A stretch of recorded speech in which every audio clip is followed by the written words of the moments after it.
Have you ever given so much of yourself to the people who should love you unconditionally, only to realize you were the only one making sacrifices? That moment when you finally see the truth can break your heart. But sometimes, it can also set you free. This is exactly what happened to me.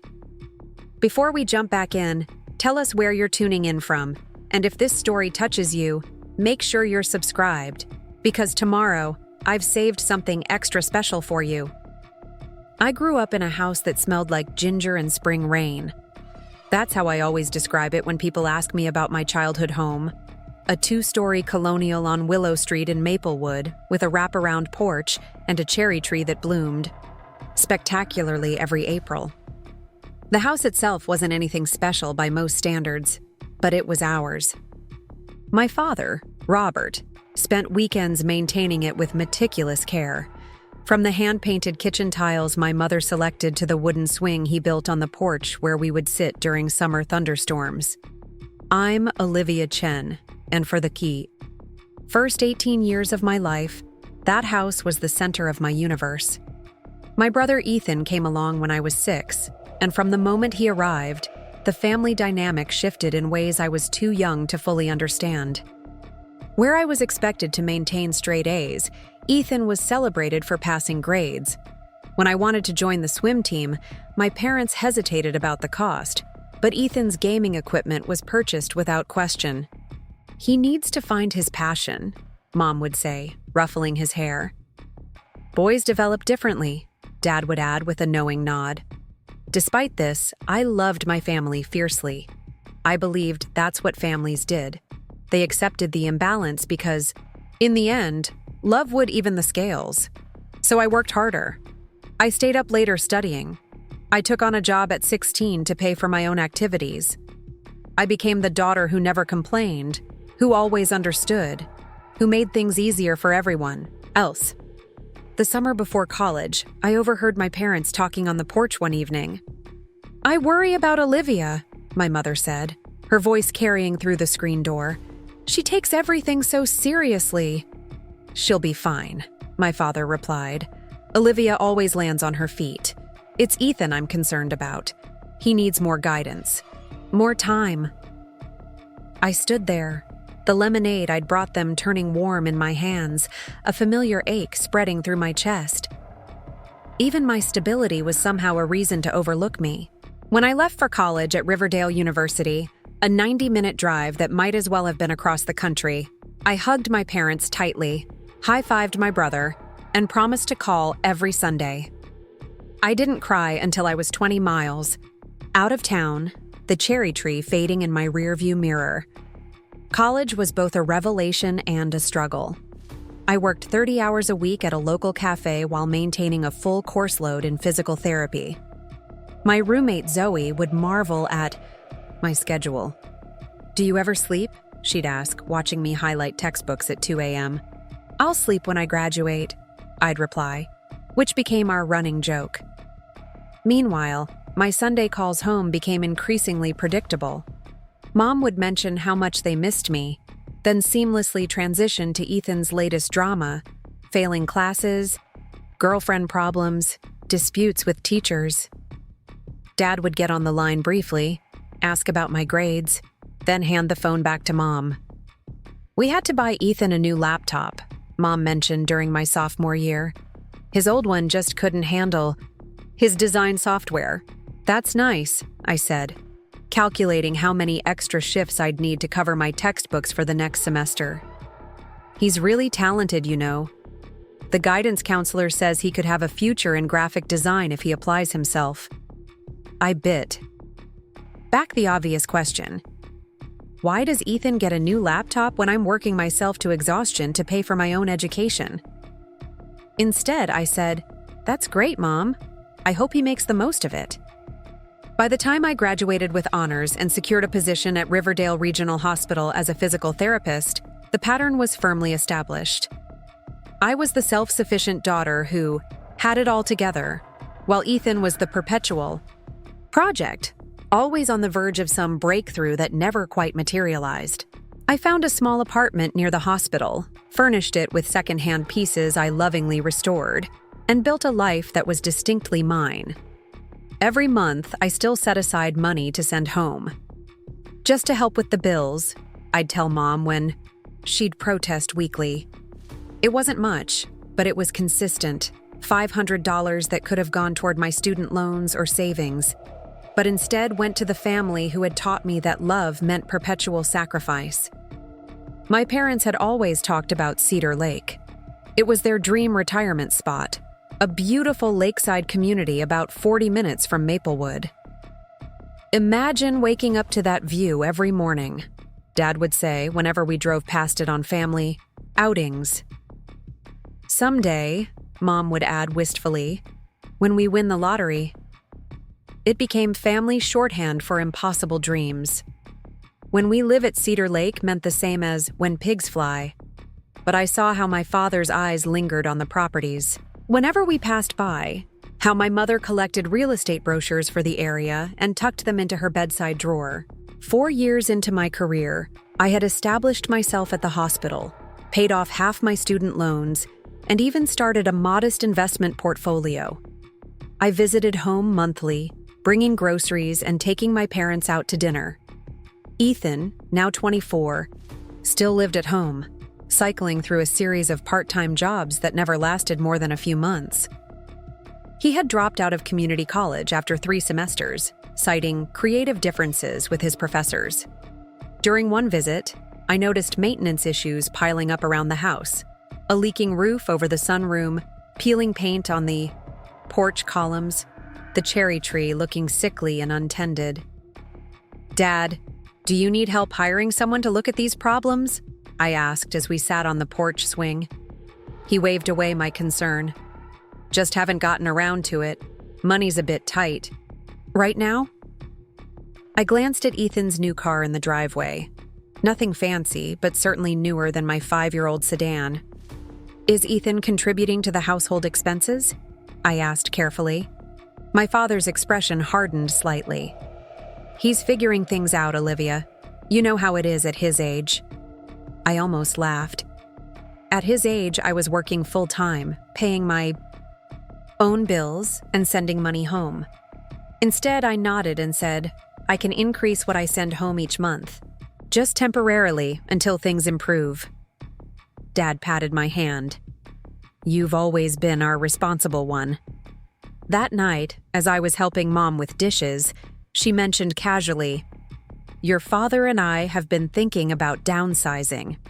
This house is really too big for us, especially with Ethan talking about getting his own place soon." I nearly dropped the plate I was drying. "You're thinking of selling the house? Our house?" She shrugged, not meeting my eyes. "We're not getting any younger, and the maintenance is becoming too much. Besides, housing prices in Maplewood are at an all-time high." "But you've lived here for 30 years, I said, trying to keep my voice steady. "All our memories are here." "Memories come with us, sweetie," she replied, her tone suggesting I was being sentimental over nothing. "Besides, it's just a house." It wasn't just a house to me. It was where I'd taken my first steps, lost my first tooth, weathered my first heartbreak. It was home. "Where would you go?" I asked. "Oh, we haven't figured that out yet," Mom said vaguely. "Maybe a small condo nearby. Nothing fancy." Later that night, I overheard my parents talking in their bedroom as I passed by. "We shouldn't have mentioned anything to Olivia about selling," my father said. "You know how attached she is to this place." "She'll understand once it's done," my mother replied. "Besides, she's established her own life. This doesn't really affect her anymore." I stood frozen in the hallway, a familiar hollow feeling expanding in my chest. They were discussing selling my childhood home as if I had no stake in it, as if my attachment was an inconvenience to their plans. I returned to my old bedroom and stared at the ceiling, wondering why I still expected to be considered in family decisions when history had shown me repeatedly that I wasn't. The next morning, I hugged my parents goodbye, promised to call soon, and drove back to Riverdale with a new resolve forming in my mind.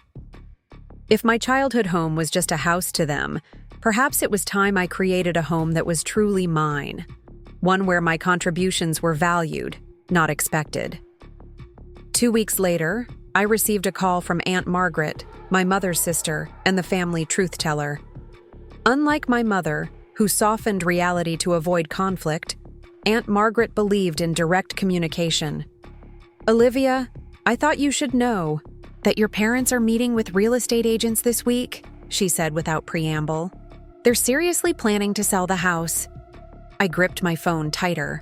They mentioned they were thinking about it when I visited last. Well, it's more than thinking now, and there's something else. She paused, and I could hear her internal debate about whether to continue. The money isn't just for downsizing. They're planning to help Ethan start a graphic design business. They're going to use a significant portion of the proceeds to set him up with an office, equipment, everything. The revelation hit me like a physical blow. After years of sending money home, after working myself to exhaustion to be self-sufficient, while still supporting my family, they were selling our family home to fund yet another opportunity for Ethan. Olivia. Preparing and narrating this story took us a lot of time, so if you are enjoying it, subscribe to our channel. It means a lot to us. Now back to the story. "Are you still there?" Aunt Margaret asked. "Yes," I managed. "Thank you for telling me." "Someone should," she said firmly. "I love my sister, but the way they've always had different standards for you and Ethan isn't right. It never has been." After we hung up, I sat at my kitchen table for a long time, something crystallizing inside me. It wasn't just about the house anymore.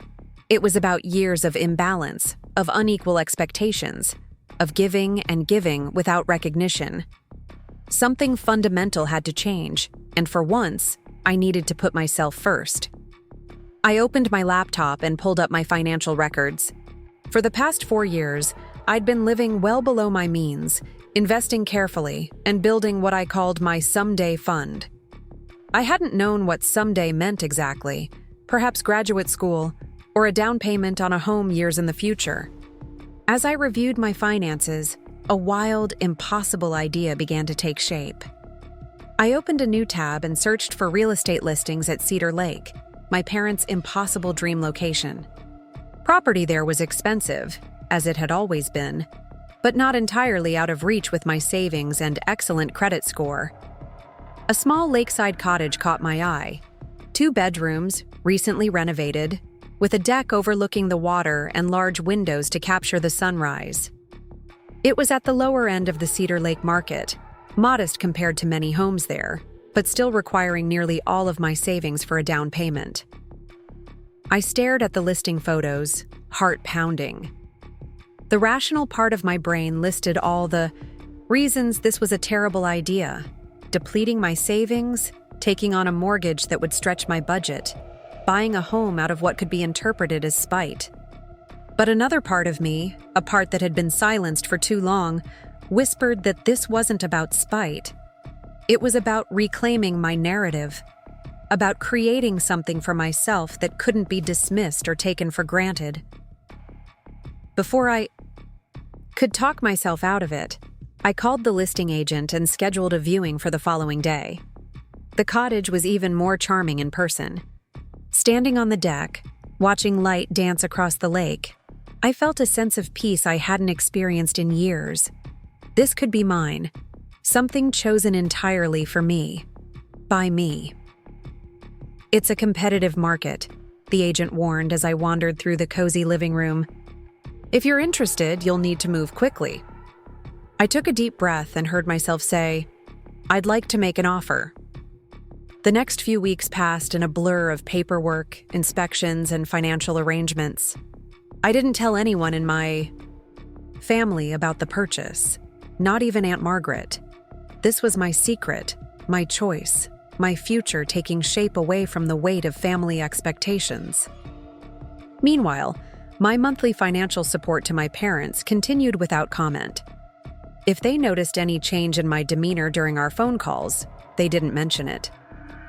Our conversations remained as they always had, brief updates on my work, followed by extensive discussions of Ethan's latest potential breakthrough. He's really excited about this business idea, Mom said during one call. He's been researching equipment and office spaces. That's nice, I replied, the same response. I'd been giving for years while silently signing another document for my lakeside cottage. 3 days before my closing date, I received a group text from my mother. Big family news, call when you can. I waited until after work, sitting on my apartment balcony with a glass of wine before returning the call. We sold the house, Mom announced as soon as she answered. No preamble, no acknowledgement that this might be difficult news for me. We got well above asking price and we close in 30 days. Isn't that wonderful? I took a sip of wine, letting the moment stretch. Congratulations, I finally said. That was quick. The market is hot right now, Dad chimed in from the extension. Perfect timing for us. Where will you be moving? I asked, though I suspected I already knew part of the answer. Well, that's the other exciting news, Mom continued. We found a lovely townhouse in Maplewood Commons. It's much smaller, but perfect for us. And, she paused dramatically, we're helping Ethan lease a commercial space downtown for his new design studio. He's so excited, Olivia. This could really be his chance to make something of himself. I closed my eyes, breathing through the familiar sting. Not once in this conversation had they considered how I might feel about the sale of my childhood home. Not once had they acknowledged my years of financial support that had helped keep that home afloat, while they subsidized Ethan's series of false starts. That's quite a change, I said carefully. Have you told Ethan about all this? Oh, yes, Mom replied enthusiastically. He's thrilled. He's already planning the layout for his studio space. He has such a good eye for design. And what about the money I've been sending home each month? I asked, surprising myself with the directness of the question. Will you still need that? With the proceeds from the house sale? A brief silence followed. Then Dad cleared his throat. Well, there will be moving expenses, and setting up Ethan properly will require some investment. So that's a yes? I pressed. Olivia, Mom interjected, her voice taking on that slightly chiding tone I knew so well. Family supports each other. You've always understood that better than anyone. In that moment, something inside me finally, irrevocably broke. Or perhaps it was finally, irrevocably healed. The fog of obligation that had clouded my judgment for years lifted, and I saw with perfect clarity what I needed to do. I understand completely, I said, my voice steady. And I have some news of my own to share. I understand completely, I said, my voice steady. And I have some news of my own to share. There was a pause on the other end of the line. In all our family conversations, I rarely had news. I was the steady one, the predictable daughter whose life followed a straight and unsurprising path. What news, dear? Mom asked, her tone suggesting mild curiosity rather than genuine interest. I took a deep breath. I've bought a house. Another pause. Longer this time. Then Mom laughed lightly. Oh, Olivia, you always were one to plan ahead. Are you thinking of buying something in the future, or… No, I interrupted. Something I almost never did with my parents. I've already bought it. I close in 3 days. You bought a house?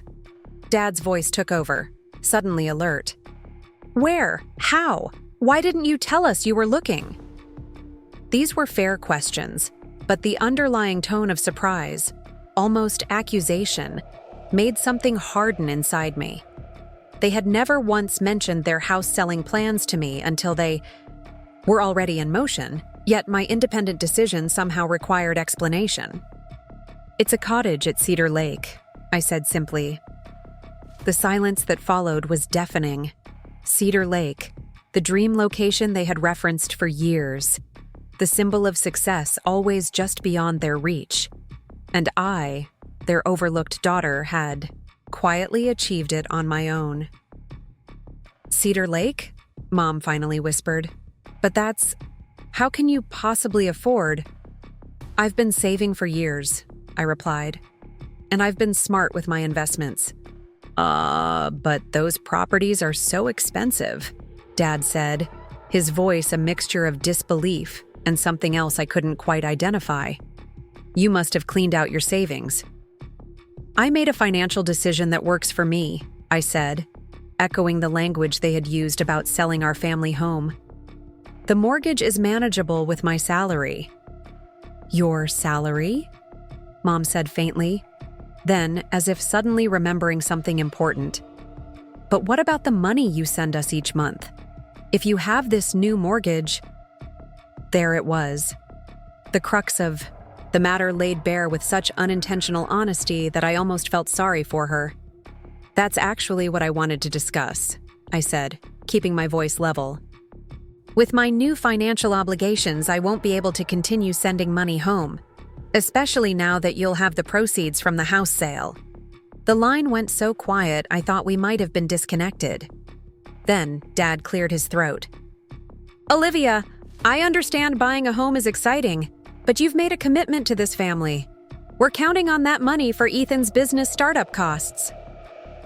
A hot flash of anger surged through me so unexpectedly that I had to stand up and pace my small balcony.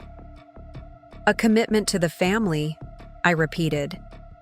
Dad, I've been sending money home for years while working full-time and paying off my student loans. I put myself through college.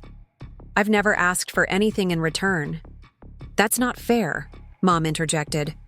We've always been there for you emotionally. Have you? The question slipped out before I could filter it. When was the last time either of you asked about my career goals or my relationships or anything? Beyond a surface-level check-in before turning the conversation to Ethan. That's not true, Mom protested, but there was a hesitation in her voice that told me she knew it was. Look, I said, softening my tone slightly. I'm not trying to hurt you, but the reality is that I'm 30 years old and I've spent my adult life in a one-sided relationship with my family. I send money, I visit, I call, and in return, I'm an afterthought. The responsible daughter who doesn't need attention because she's fine on her own. That's not how we see you at all, Dad said, but his words sounded hollow, rehearsed. I think it is, I countered gently. And that's why you didn't consider how selling our family home might affect me. It's why you assumed the money I send would continue indefinitely, regardless of my own needs or goals. So you're punishing us?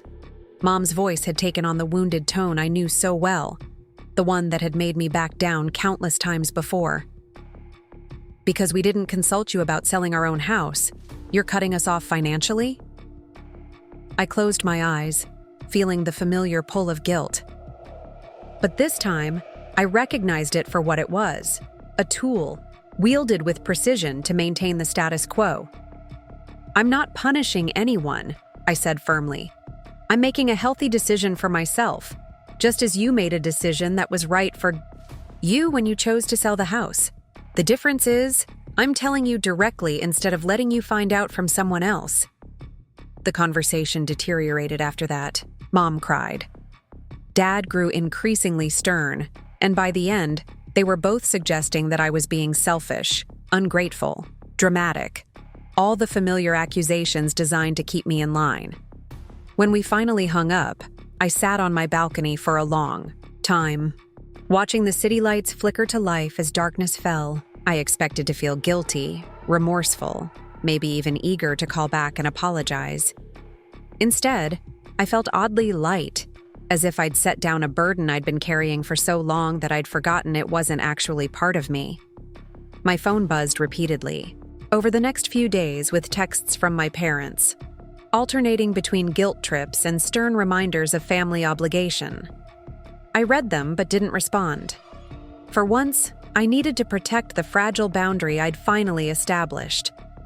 The day I closed on the Cedar Lake cottage was surreal. Sitting at a sterile conference table, signing document after document, I kept waiting for doubt to creep in. But as the final paper was signed and the keys were placed in my palm, All I felt was a surging, unfamiliar joy. I had done this. Me. For me. I drove straight to the cottage afterward, wanting to experience my first moments as a homeowner alone. The April afternoon was cool but bright, sunlight dancing across the lake's surface as I approached. The cottage looked exactly as I remembered, white clapboard with blue shutters, a generous deck wrapping around to face the water, flowering bushes just beginning to bud along the walkway. I unlocked the front door with shaking hands and stepped inside.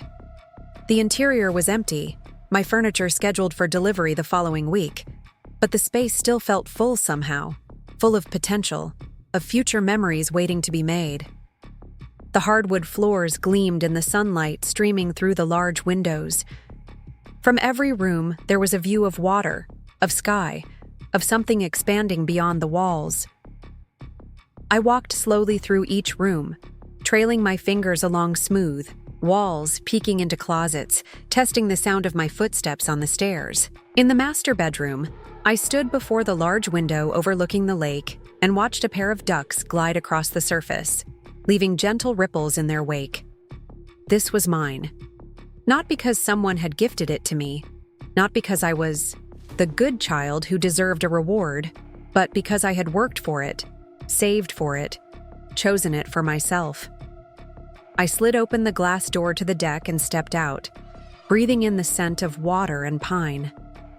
In the distance, I could see other houses dotting the shoreline, some grand and imposing, others modest like mine.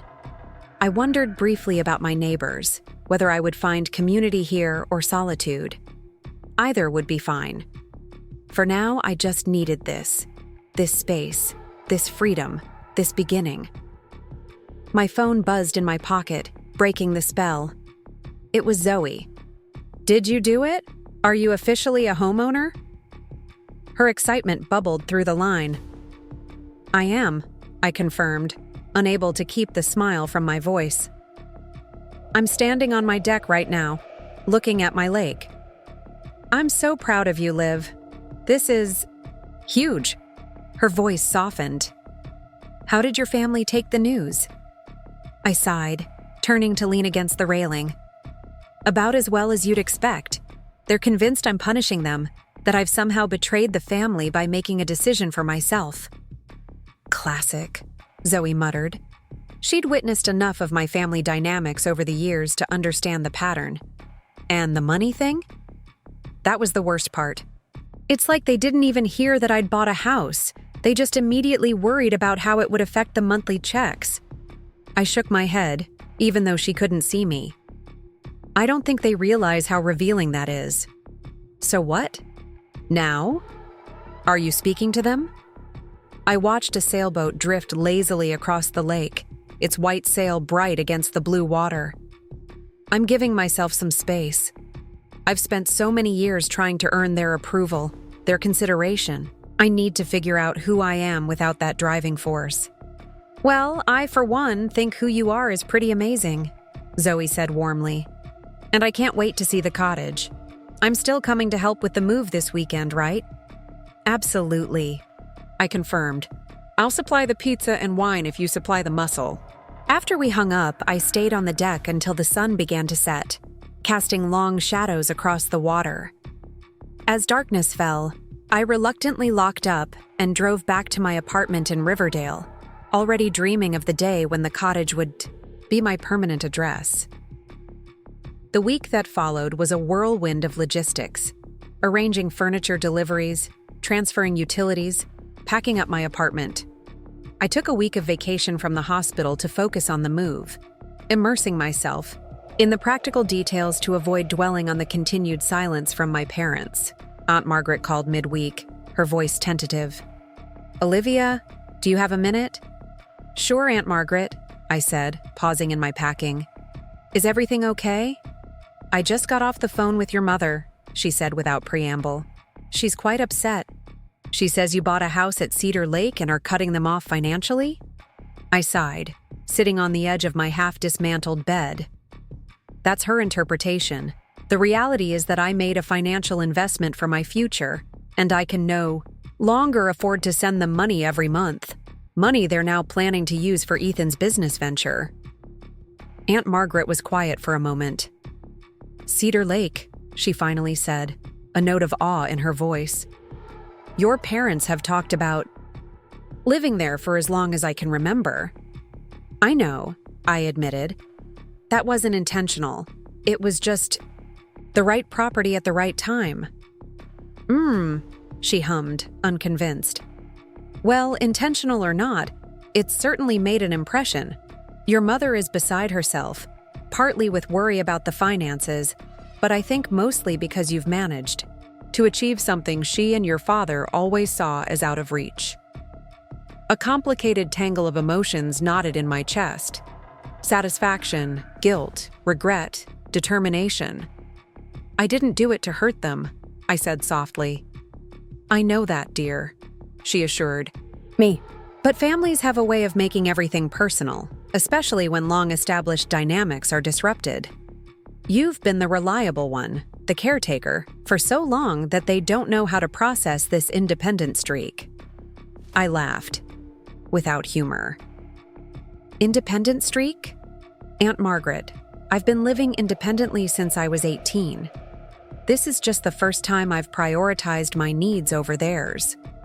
"And that," she said sagely, "is exactly what terrifies them." After we hung up, I continued packing with renewed focus. Aunt Margaret's perspective had clarified something important. This wasn't just about the house, or even the money. It was about roles, about the stories families tell themselves about who each member is supposed to be. I had stepped out of my assigned role, and the resulting discomfort was reverberating through the entire family system. The moving day arrived bright and clear. Zoe showed up at my apartment at 7 in the morning, coffee carrier in one hand, box of donuts in the other. "Ready to become a lake woman?" She grinned, handing me a coffee. "More than ready," I confirmed, taking a grateful sip. We spent the morning loading boxes into my car and Zoe's SUV, making multiple trips to the cottage. By afternoon, we were arranging furniture, unpacking essentials, and breaking only for pizza and beer on the deck. "This place is amazing, Liv," Zoe said, stretching her legs out on the deck chair. "Seriously, I might never leave." I smiled, taking in the view that was now mine every day. "You're welcome anytime, especially if you bring donuts." We worked until dark, and by the time we collapsed into our respective beds, mine in the master bedroom, Zoe in the small guest room, the cottage had begun to feel less like a new space and more like home. My books lined the built-in shelves in the living room, my grandmother's quilt adorned the foot of my bed, and my collection of beach glass sparkled in a bowl on the kitchen windowsill. The next morning, I woke early to the sound of bird song and pale light filtering through curtains I'd hung just hours before. For a moment, I lay still, orienting myself to the new space, the different pattern of light, the unfamiliar creaks and settling sounds of the cottage. Then I slipped out of bed, pulled on a sweater against the morning chill, and padded downstairs to make coffee. Zoe was still asleep, so I moved quietly, finding the coffee filters and mugs we'd unpacked late last night. As the coffee brewed, I stepped out onto the deck, wrapping my hands around the warm mug. The lake was perfectly still, reflecting the rose gold light of sunrise. A heron stood motionless in the shallows near my dock, its reflection a perfect mirror image on the water's surface. The peace of the moment was so profound that I almost didn't hear my phone buzzing inside. When I finally registered the sound, I hurried in, not wanting it to wake Zoe. The screen showed my brother's name. I hesitated, finger hovering over the green button. Ethan and I had never been close, not even as children. Our relationship had been defined more by what separated us than what connected us. But he was still my brother, and some small part of me still hoped for a relationship not poisoned by our parents' unequal treatment. "Hello?" I answered, keeping my voice low as I stepped back onto the deck. "Olivia." His voice was clipped, irritated. "What the hell are you doing?" So much for family reconciliation. Good morning to you too, Ethan. Don't play cute, he snapped. Mom and Dad are freaking out. You buy some fancy lake house and suddenly you can't help the family anymore? Real convenient timing. I took a slow sip of coffee, letting the familiar surge of defensive anger wash over me and recede. It's not a fancy lake house, Ethan. It's a modest cottage that I saved for years to afford. And yes, the mortgage means I can't continue sending money home every month. They were counting on that money, he pressed, for my business. And I was counting on our family home remaining in the family, I countered. But plans change, don't they? He made a dismissive sound. That's different. They're getting older. They can't maintain a big house anymore. The business is my future. I watched the heron take flight, wings spread wide against the brightening sky. My cottage is my future, Ethan. I'm sorry if that inconveniences you, but I've spent my entire adult life contributing to the family while you've been supported. It's time for me to prioritize my own needs. Wow, he said, his voice dripping with sarcasm. Must be nice to be so selfish. Mom was right. Success has really changed you. I almost laughed at the absurdity. Success hadn't changed me. What had changed was my willingness to be manipulated by guilt and obligation. I'm not going to argue with you, Ethan, I said calmly. I made a financial decision that works for me, just as Mom and Dad made one that works for them. If you want to see that as selfish, that's your choice. Whatever, he muttered. Just know that you're stressing them out, and that's on you. After he hung up, I stood motionless for several minutes, watching the lake come alive with morning activity, boats appearing in the distance, birds skimming the surface, the occasional splash of a fish jumping. The peace I'd felt earlier had been disrupted, but not destroyed. Ethan's accusations were predictable, an extension of the family dynamic that had been in place since childhood. What surprised me was my own reaction, or rather, the lack of it. In the past, a conversation like that would have left me anxious, guilty, questioning my decisions. Now, I felt a strange calm, a certainty that I was finally on the right path, even if that path led away from the family role I'd occupied for so long. Zoe emerged a while later, hair tousled, eyes still heavy with sleep. "Coffee?" she mumbled hopefully. I smiled, leading her inside to the fresh pot. "Already made, and just in time," Ethan called. She grimaced, pouring herself a mug. "Let me guess. You're selfish. You're abandoning the family. How could you do this to them?" "Pretty much word for word," I confirmed, leaning against the counter. "The funny thing is, I don't think any of them have stopped to consider that I worked and saved for this.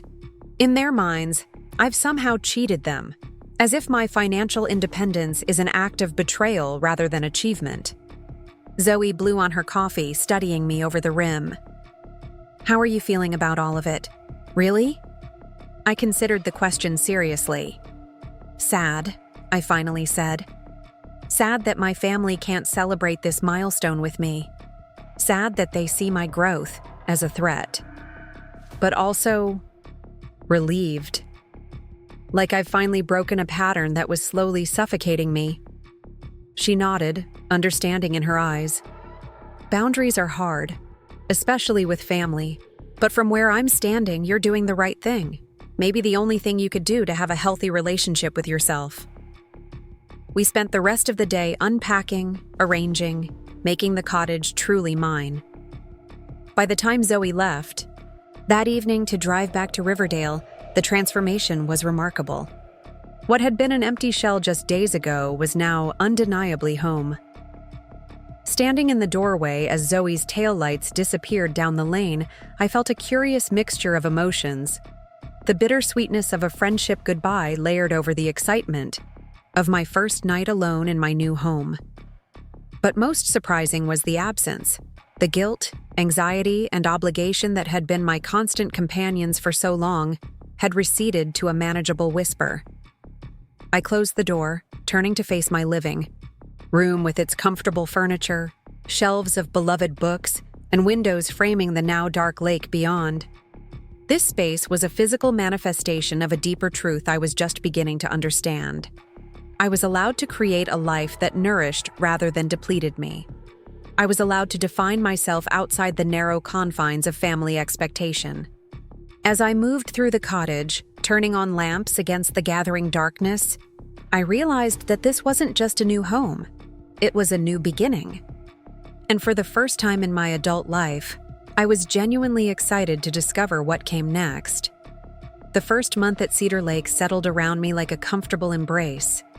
I established new routines, early morning walks along the shoreline, coffee, on the deck watching the sunrise, evenings spent with books and music as the lake turned silver in the moonlight.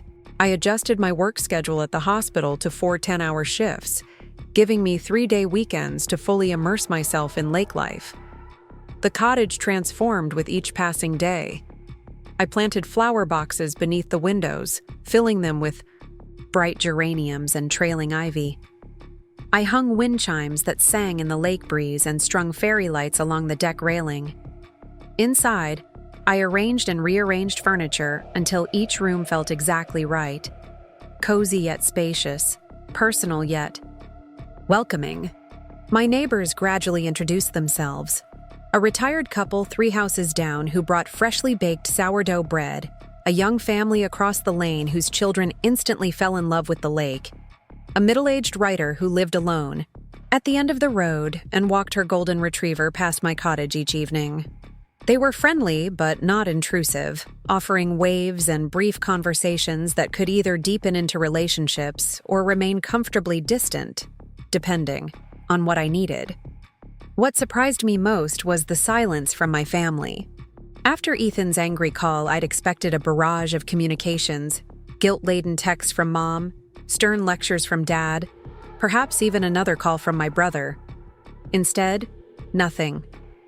Complete radio silence.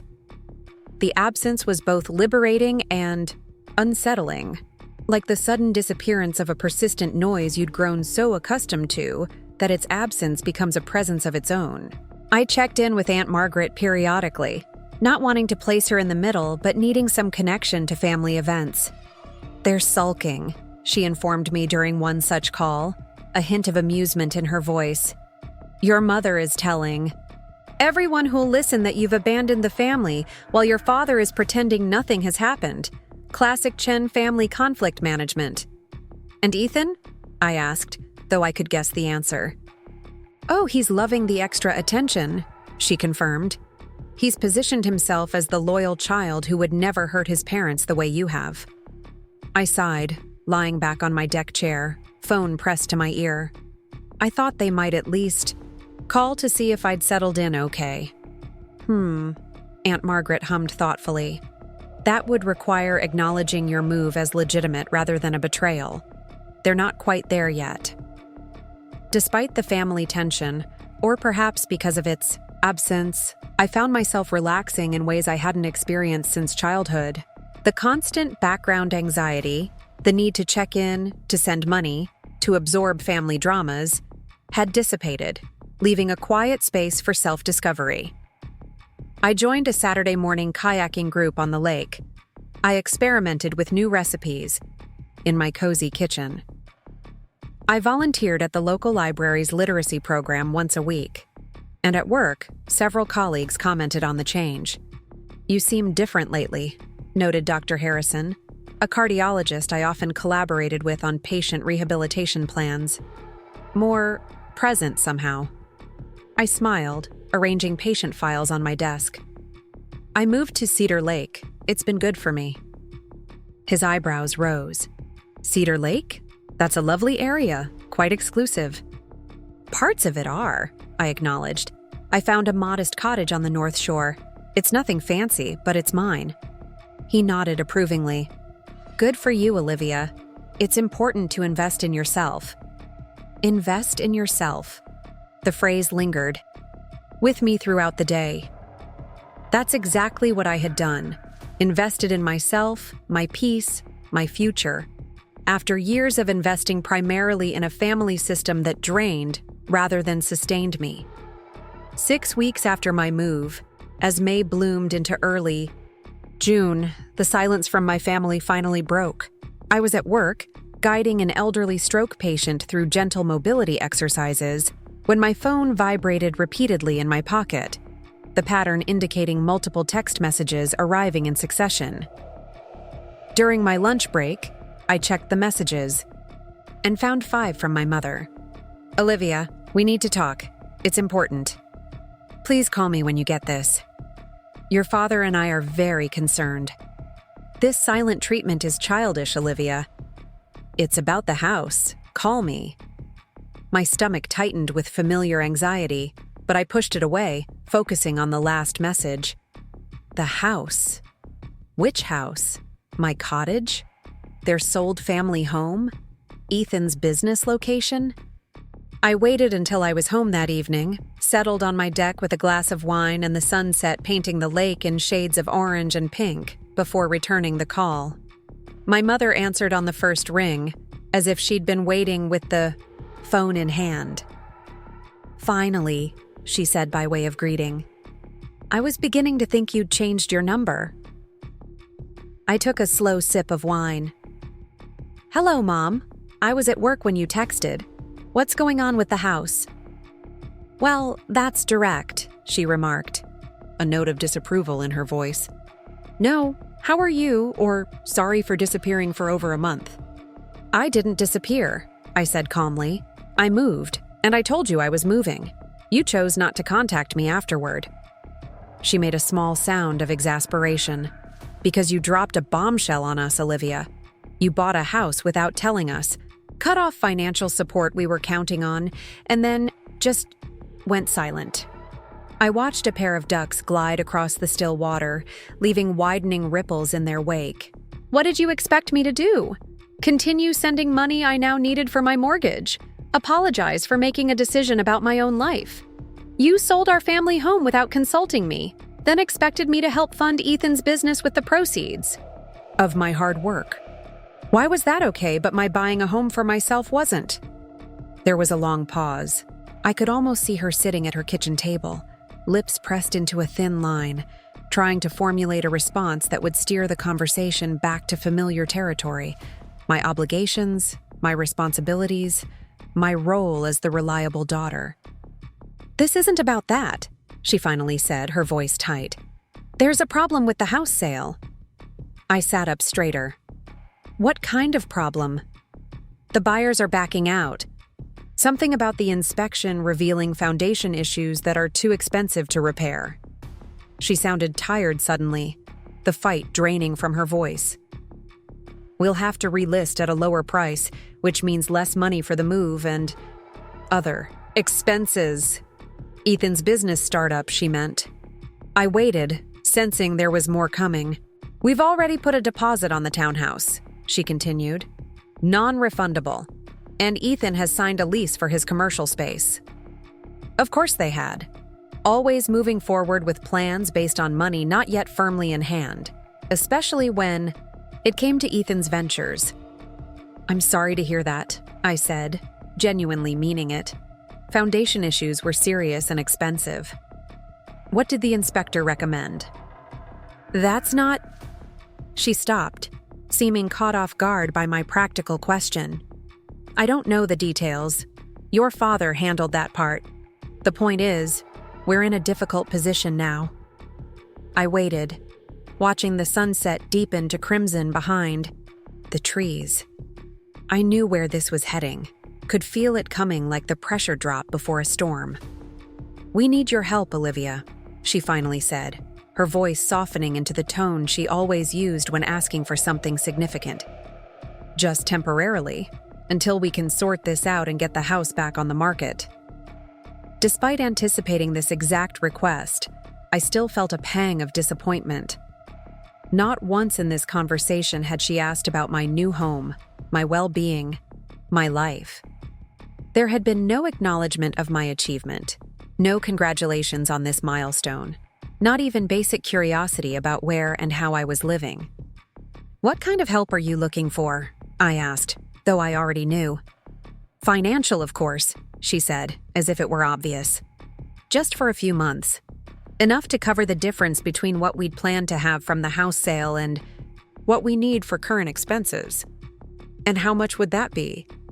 She hesitated, then said in a rush, $2,000 a month, just until the house sells again. I nearly choked on my wine. $2,000. That was 4 times what I'd been sending previously, and significantly more than I could afford with my new mortgage payment. Mom, I said carefully, that's not possible for me. I have my own mortgage now, plus utilities, insurance, and I'm still paying off student loans. But this is family, Olivia, she insisted, a familiar edge creeping back into her voice. This is an emergency. We wouldn't ask if we weren't desperate. I understand that, I said, working to keep my voice steady. But I simply don't have that kind of extra money. My budget is tight right now with the new house. That house, she said bitterly. The house you bought without telling anyone, at Cedar Lake of all places. Do you know how that made us feel? To find out our daughter could afford a home in an area we've only dreamed about while she was telling us she couldn't afford to help her family anymore. And there it was, the heart of her anger, laid bare. Not that I had bought a home, but that I had bought a home there, in the community they had idealized but never reached. My achievement was viewed not as something to celebrate, but as an act of betrayal, a flaunting of success in the face of their dreams. I didn't buy it to hurt you, I said softly. I bought it because it was what I could afford in a location I loved. Just like you and Dad decided to sell the family home because it made financial sense for you. That's not the same thing at all, she snapped. Isn't it? I challenged, a rare surge of directness overriding my usual placating response. You made a financial decision without considering my feelings about my childhood home. I made a financial decision without considering your feelings about Cedar Lake. The difference is, your decision actually affected something that was part of my life and history. Mine didn't take anything away from you. The silence that followed was heavy with unspoken tensions. I could hear her breathing, sharp and irregular, on the other end of the line. Mom, I said, gentler now. I can't give you $2,000 a month. It's not possible with my current budget. But I do care about you and Dad. What if I helped you look at options for the foundation repairs? Maybe there's a more cost-effective way to address the issues so you can still sell at a reasonable price.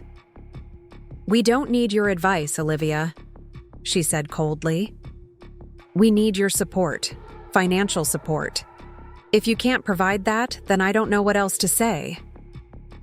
The familiar weight of guilt pressed down on me, making it suddenly hard to breathe.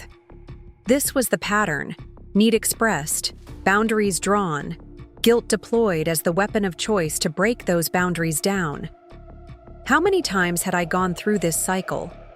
How many times had I eventually caved, putting my own needs aside to maintain peace? Not this time, I told myself firmly. Not anymore. I'm sorry you feel that way, I said, working to keep my voice steady. I can't give what I don't have, Mom, but I'm happy to help in other ways if you're open to it. I see, she said, her voice turning formal and distant. Well, I should go. Your father is waiting to hear if his reliable daughter will help us through this crisis. I guess I'll tell him not to count on you anymore. The call ended before I could respond, leaving me staring at my phone screen, a complex mixture of emotions churning inside me. Guilt for not being able to help, anger at the manipulation, sadness for the relationship that seemed increasingly beyond repair. I sat on my deck until darkness fell completely, the lake now just a vast, shimmering blackness under the rising moon. The peace I had cultivated over the past weeks felt disturbed, rippled by the conversation with my mother. But unlike in the past when such conversations would have left me anxious and doubting for days, I found the disquiet gradually settling, replaced by a quiet certainty that I had done the right thing. I had offered what I could: assistance, advice, emotional support. I had drawn a clear, reasonable boundary around what I couldn't give. The fact that my mother saw this as abandonment rather than healthy adult behavior was painful, but not entirely surprising. After all, she had spent decades in a family system where Ethan's needs were paramount, and my role was to provide support without question. Breaking out of assigned family roles is never easy, I reflected, watching the stars emerge, one by one above the lake. In some ways, it would have been simpler to find a way to send them money, to slip back into the familiar dynamic of the reliable daughter who sacrifices for the family good. But that path had led only to depletion, resentment, and a profound sense of invisibility.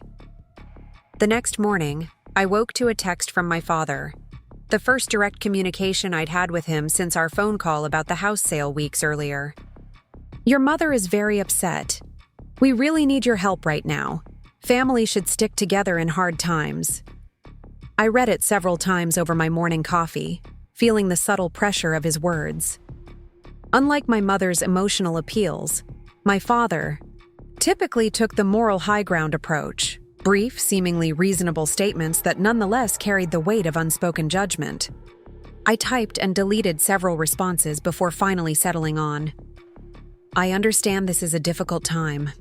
As I told Mom, I can't provide the financial support you're asking for, but I'm happy to help research foundation repair options or connect you with resources that might help."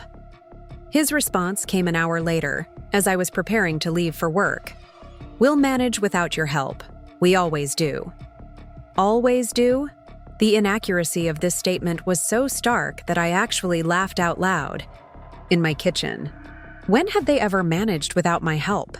Without the monthly checks I'd been sending for years? Without the emotional labor I performed during every family crisis? Rather than engage further, I put my phone away and headed to work, determined not to let family drama overshadow the day ahead. I had patients who needed my full attention, colleagues who respected my expertise, and a career I had built through dedication and hard work. The week passed in a blur of patient sessions, documentation, and team meetings. Each evening, I returned to my lake cottage, feeling the weight of the hospital fall away as I drove down the quiet lane to my home. Despite the unsettling conversation with my mother, I found myself settling deeper into this new life. My life, shaped by my choices, reflecting my values. On Saturday morning, I was kneeling in my small garden, planting herbs and vegetables, in raised beds I'd built the previous weekend, when a car pulled into my driveway. I looked up, squinting against the bright June sunshine, to see a familiar silver sedan, my father's car, parked behind my own. My heart jumped into my throat as both front doors opened. My parents stepped out, looking strangely out of place against the backdrop of my cottage and the lake beyond. They stood awkwardly by the car, as if unsure whether to approach. I rose, slowly, brushing soil from my gardening gloves. "Mom? Dad? What are you doing here?" They exchanged a glance before my father spoke. "We thought it was time we saw your new place. May we come in?" The request was civil but stilted, lacking the warmth of a normal family visit. Still, it was more than I had expected after our last communications. I gestured toward the house. Of course, I was just gardening, so excuse the mess. I led them up the path to my front door, acutely aware of their evaluating gazes taking in every detail of my property. The neat flower beds, the freshly painted shutters, the comfortable chairs arranged on the deck. I couldn't read their expressions, but there was a tension in their posture that suggested this wasn't merely a social call. Inside, they stood in my living room, looking around with undisguised curiosity. My mother ran a finger along the back of my sofa, as if checking for dust. My father moved to the large windows overlooking the lake, hands clasped behind his back. "It's nice," my mother finally said, her tone suggesting surprise. "Smaller than I expected." "It's perfect for me," I replied, removing my gardening gloves. "Would you like some coffee? Or I have lemonade."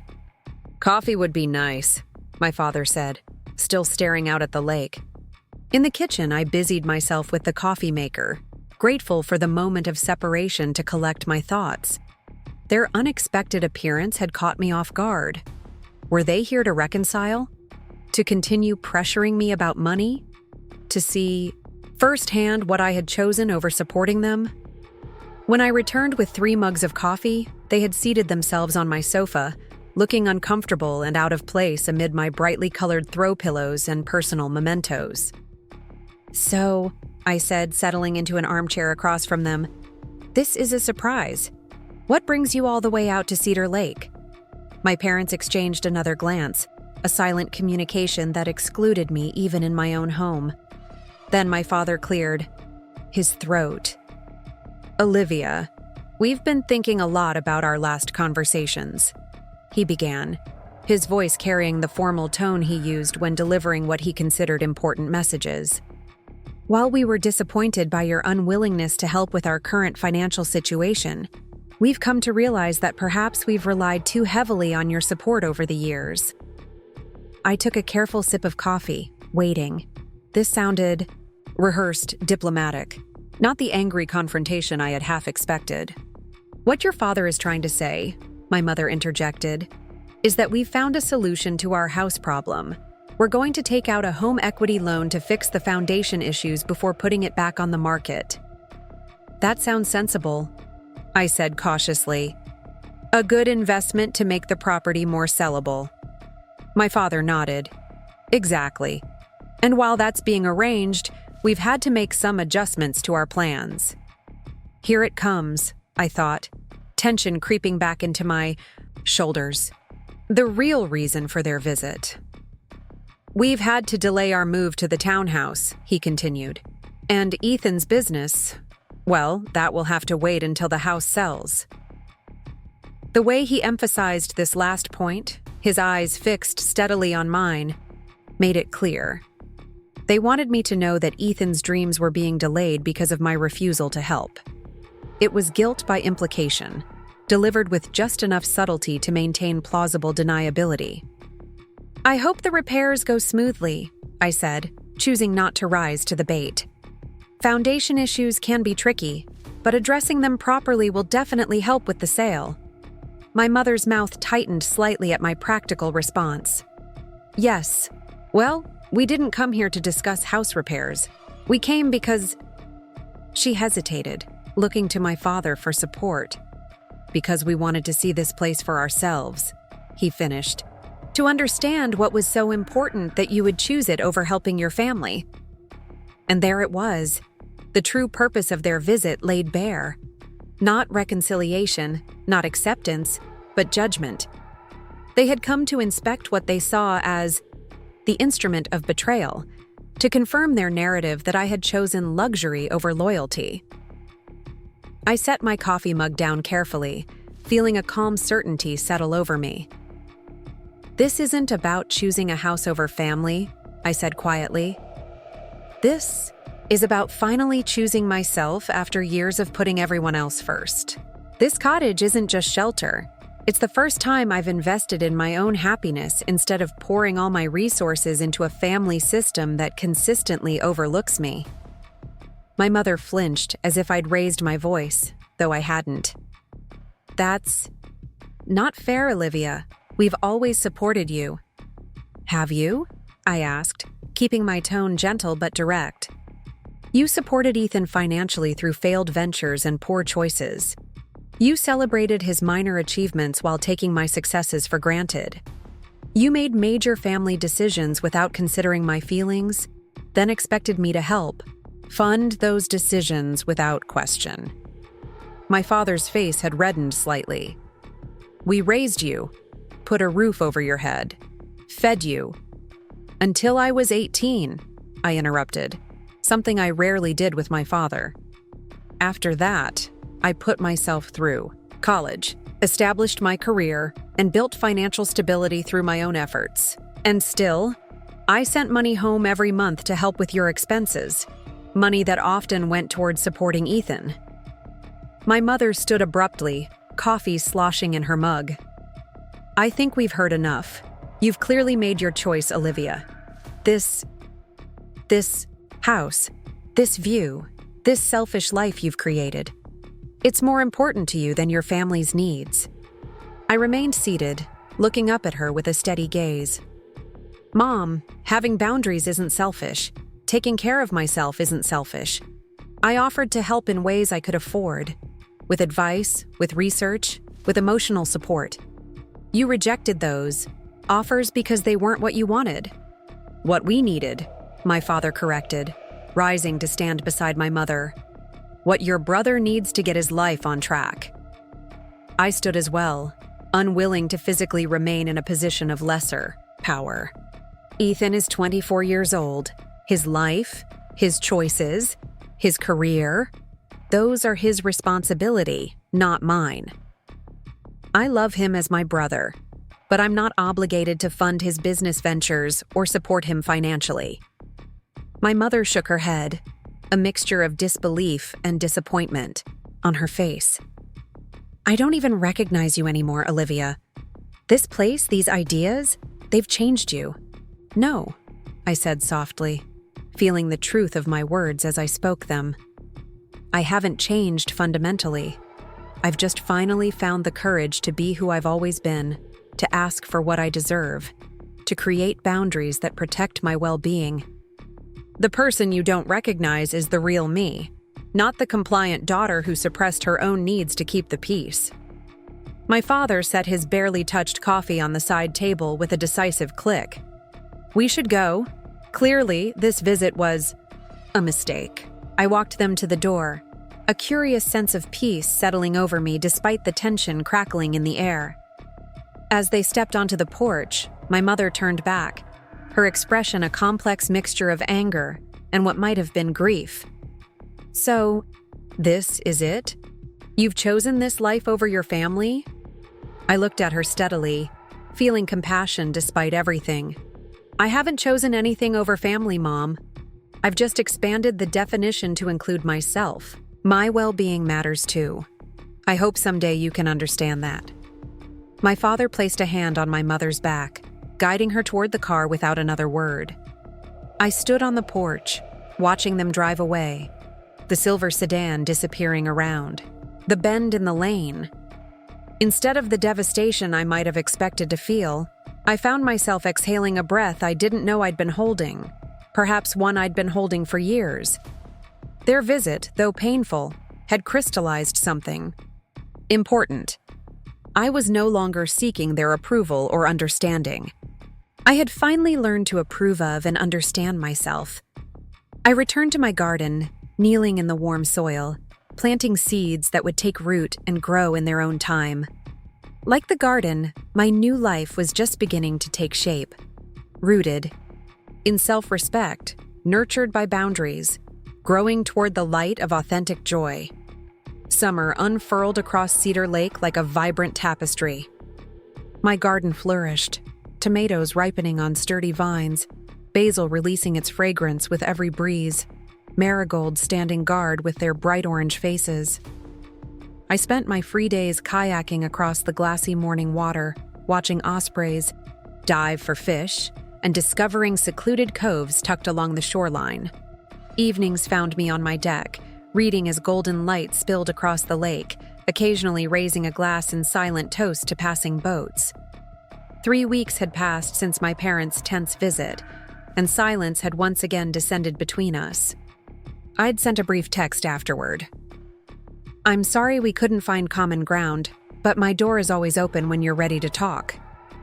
But received no response. The silence no longer felt like punishment. It felt like necessary space for all of us to process the fundamental shift in our relationship.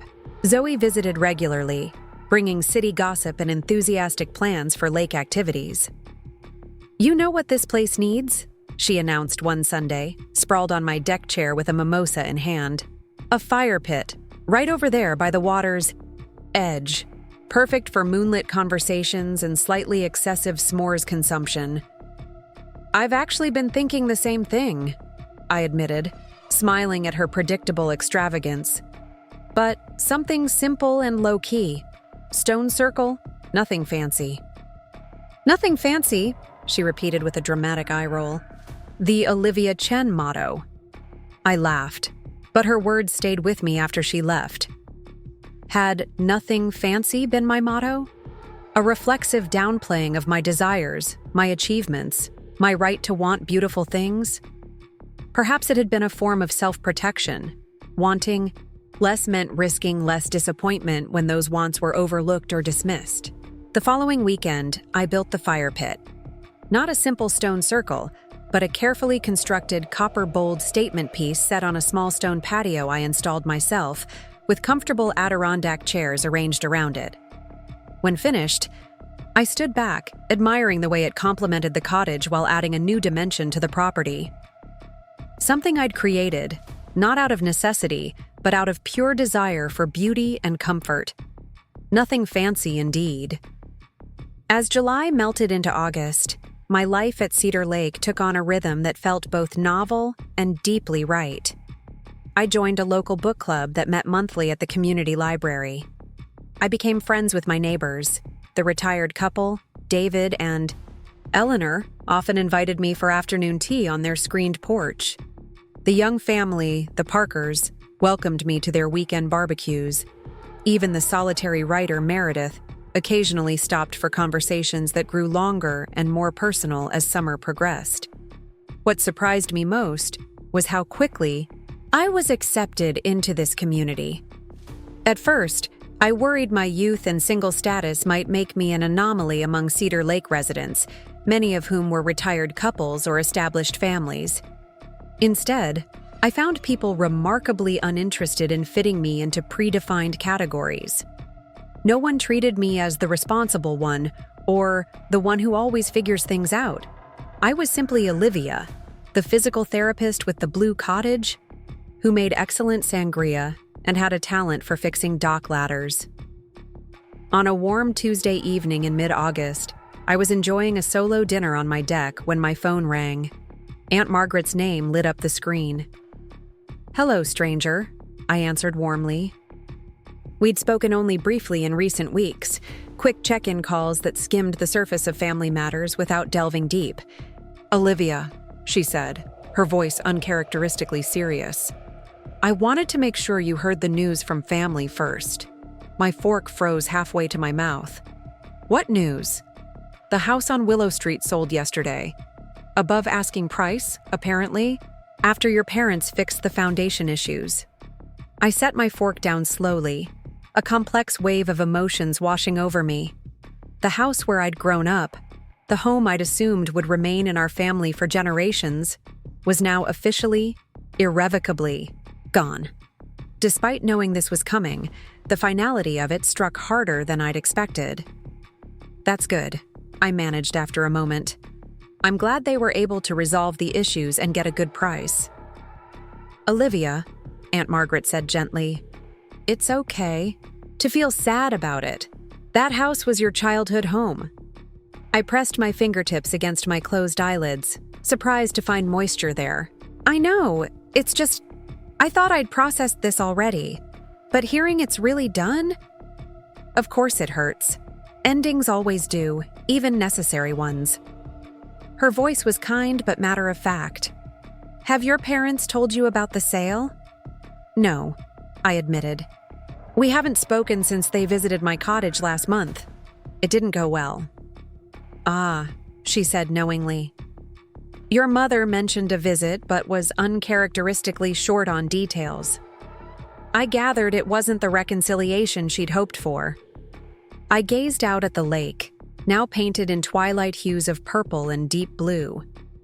"They didn't come to reconcile, Aunt Margaret. They came to inspect what they viewed as the reason I abandoned the family. The house that was more important to me than they were." She sighed deeply. "This family has never been good at seeing beyond their own perspectives. Your mother included, much as I love her." "Have they moved to the townhouse?" I asked, steering toward practical matters. "Not yet. The closing on that is next week. And Ethan." She hesitated. "What about Ethan?" I prompted, sensing something significant in her pause. "He's moved in with his girlfriend's family temporarily. Your parents..." returned his security deposit for the commercial space he was going to rent. Apparently, he's rethinking the graphic design business altogether. This surprised me. Ethan rarely abandoned a plan once it had garnered parental support and funding. What's he planning instead?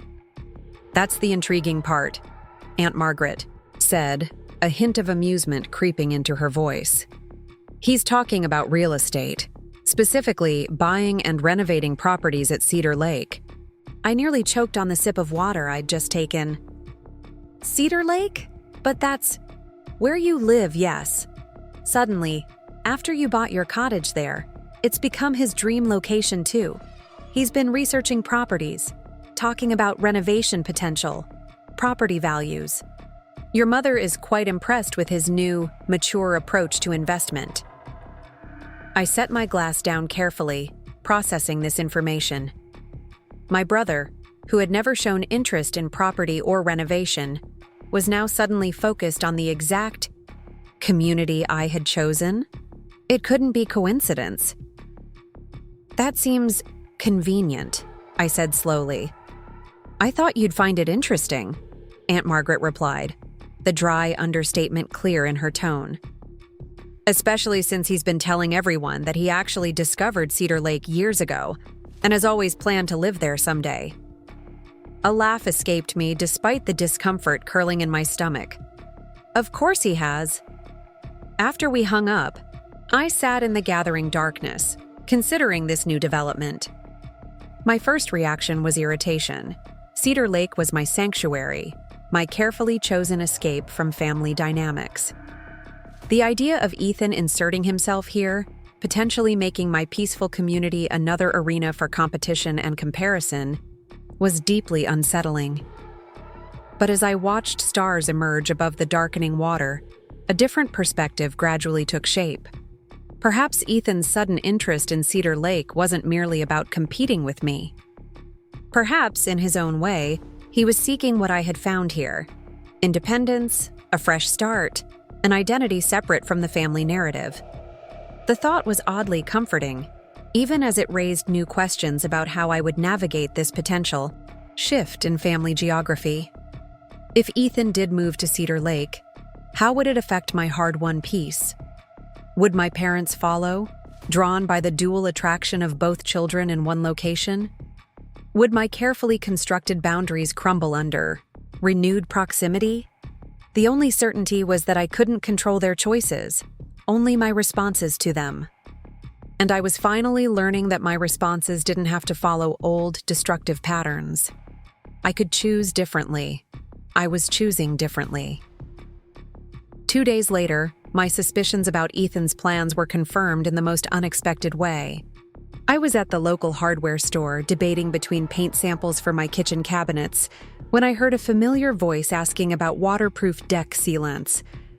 I froze, paint chips fluttering in my suddenly unsteady hand. Ethan stood at the customer service counter, his back to me, gesturing animatedly as he explained his project to the clerk. He looked different somehow. Hair neatly trimmed, shoulders straighter, wearing a button-down shirt rather than his usual graphic tees and hoodies. The change was subtle but noticeable, as if he were trying on a new identity. Ethan Chen, serious property investor. I hesitated, wondering if I could slip out unnoticed. But as I turned toward the exit, Ethan glanced over his shoulder and our eyes met. Surprise flickered across his face, followed by an expression I couldn't quite interpret, something between embarrassment and defiance. "Olivia," he called, abandoning his conversation with the clerk to approach me. "I didn't expect to see you." "Here. I live here," I replied, more sharply than I'd intended. "Cedar Lake is my home now." He had the grace to look slightly abashed. "Right. Of course." He shifted uncomfortably, then gestured vaguely toward the paint samples in my hand. "Redecorating?" "Kitchen cabinets." I studied him, noting the nervous way he jingled the car keys in his pocket, a habit from childhood that emerged when he felt insecure. "Aunt Margaret mentioned you're interested in property around here." He straightened. a familiar defensiveness entering his posture. Yeah, actually, I've been researching the market for a while now. There's a fixer-upper on Lakeside Drive that shows real potential. The lie was so transparent I almost felt sorry for him. Ethan had never shown interest in home repair or renovation. The closest he'd come to fixing up anything was rearranging the furniture in his bedroom when we were teenagers. Lakeside Drive, I repeated neutrally. That's a nice area. Very exclusive, he agreed eagerly, apparently mistaking my comment for approval. The property needs work, but with my design background, I think I could really transform it into something special. High-end finishes, open concept, maybe even add a second story for lake views. I nodded, not trusting myself to respond without sarcasm. The property he was describing would require skills, financing, and permits that I was certain he lacked. But challenging him would only entrench his defensive posture. Well, good luck with it, I said instead. If you need recommendations for local contractors, let me know. I've made some connections since moving here. Surprise flickered across his face. He had clearly expected criticism or dismissal, our usual pattern of interaction. My offer of help, however genuine, disrupted his prepared script. Thanks, he said cautiously. That might be helpful. An awkward silence stretched between us, neither quite knowing how to navigate this unfamiliar territory of civil adult conversation. Have you told Mom and Dad about your plans? I finally asked. His expression shifted, a flash of the younger brother I remembered from childhood, seeking approval, wanting to be seen. Not yet. I wanted to have everything lined up first. Make it a big announcement, you know. I did know. I knew exactly what he was hoping for. The proud parental reaction, the validation, the confirmation that this choice elevated him in their eyes. I'd sought the same reactions once, before learning that my achievements would always be measured differently than his. They'd probably be thrilled, I said carefully. Especially Mom. She's always loved Cedar Lake. He nodded, a flicker of satisfaction crossing his face. Yeah, I think they will be. It's a smart investment, you know. Not just buying a place to live, but creating value. The implied criticism wasn't lost on me. That my cottage purchase was merely for personal enjoyment, while his would be a serious financial endeavor. The old pattern reasserting itself, the familiar dynamic of competition imposed over every choice. But I was no longer willing to engage in that dynamic. I should get going, I said, lifting my paint samples. I have patience this afternoon. Good seeing you, Ethan. As I turned to leave, he called after me, Olivia, wait. There was something different in his voice, something I rarely heard from my brother, uncertainty. Would you be willing to show me your place sometime? Just to get ideas. I studied him, trying to discern his true motivation. Was this a genuine olive branch? An attempt to assess my property for comparative purposes? Simple curiosity? In the end, it didn't matter. My response would be based on my boundaries, not his intentions. Sure, I said evenly. I'm free this Sunday afternoon if you want to. Stop by. A look of genuine surprise crossed his face, as if he hadn't expected me to agree. Sunday works. Around 2? 2 is fine. I'll text you the address. I nodded a goodbye and headed for the checkout, a curious mix of emotions swirling inside me. Apprehension about allowing Ethan into my sanctuary. Hope that perhaps this could be the beginning of a healthier sibling relationship, and pride in my own ability to respond from a place of strength rather than old wounds. Sunday arrived with perfect late summer weather, sunshine warming the deck, a gentle breeze rippling the lake's surface, the air scented with pine and water lilies.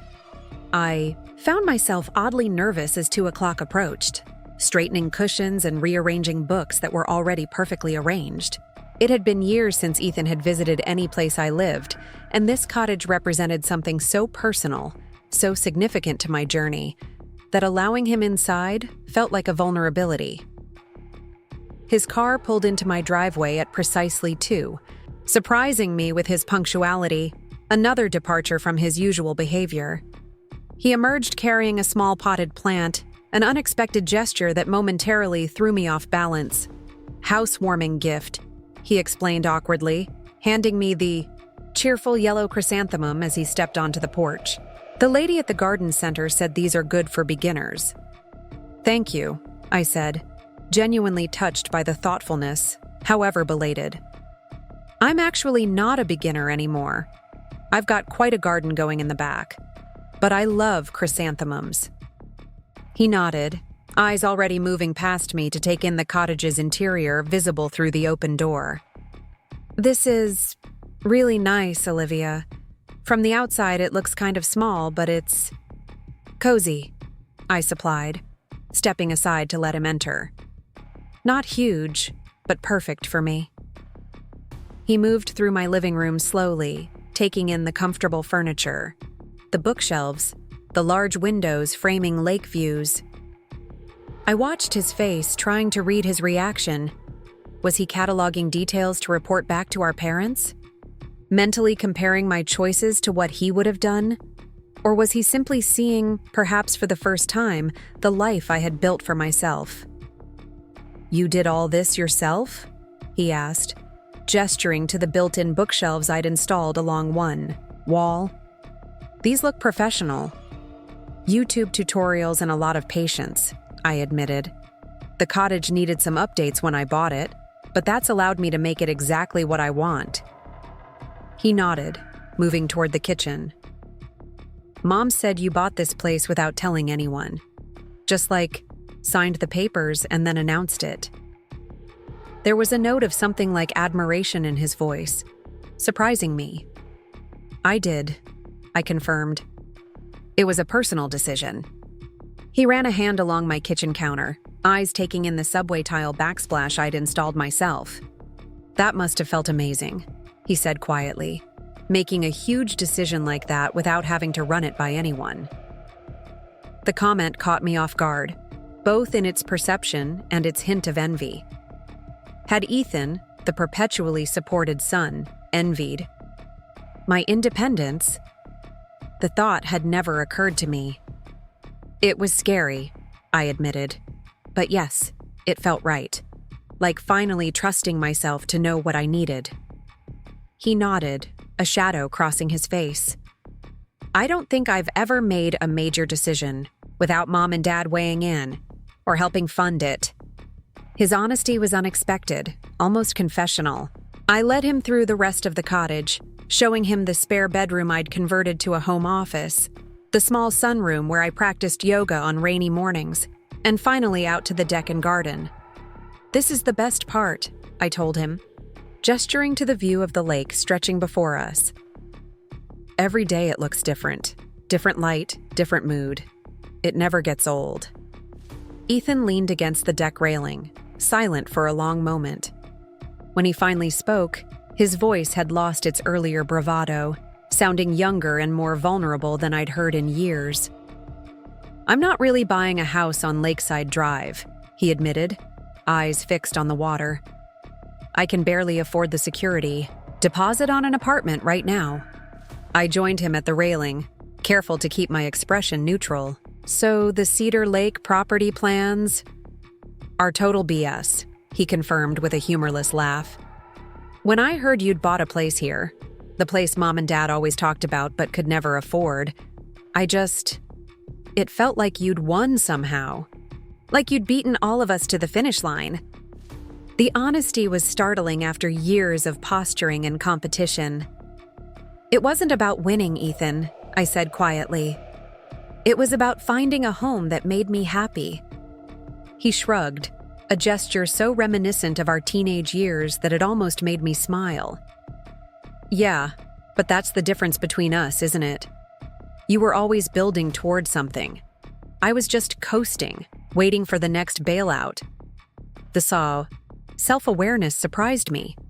I'd always assumed Ethan was oblivious to the patterns that defined our family, that he accepted the different standards, the extra support, the lowered expectations as simply his due.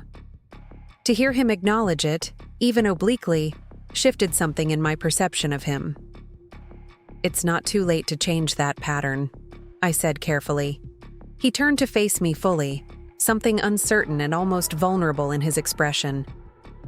"That's actually what I wanted to talk to you about. I have a job opportunity. Nothing fancy, just assistant manager at the outdoor equipment store in Riverdale.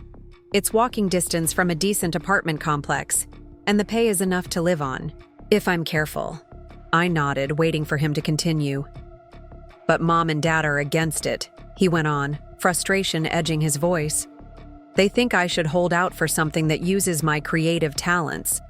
They're still pushing the design business idea even though the house sale money isn't enough to fund it properly now." Understanding dawned. "So you came here to see how you did it," he admitted, not quite meeting my eyes. "How you just broke away and made your own decisions, even when they disapproved." The revelation left me momentarily speechless. My brother, who I'd always seen as the favored child, the one who never had to fight for support or approval, was asking me how to establish independence from our parents. "It wasn't easy," I finally said. "It still isn't. But at some point, I realized that chasing their approval was costing me my relationship with myself. And that relationship has to come first." He nodded slowly, seeming to absorb my words. "I'm tired, Olivia. Tired of being the family project, the one who never quite launches. I'm 24, and I've got nothing solid to show for it. No real work experience, no savings, no clear direction, just a series of half-started ventures funded by Mom and Dad." The honesty between us felt fragile, precious, a bubble that could burst with the slightest misstep. I chose my next words carefully. "What do you want, Ethan? Not what they want for you, but what you want for yourself." He stared out at the lake, consideration etched in his features. "I think I want what you have," he said slowly. "Not the cottage or the specific job, but the self-sufficiency. The knowledge that you built this yourself, that it's really yours." A flock of geese passed overhead, their V formation precise against the blue sky. We both watched them until they disappeared beyond the tree line. "The job at the outdoor store," I said finally. "Is it something you'd enjoy?" A small smile tugged at his lips. "Yeah, actually. I like the gear.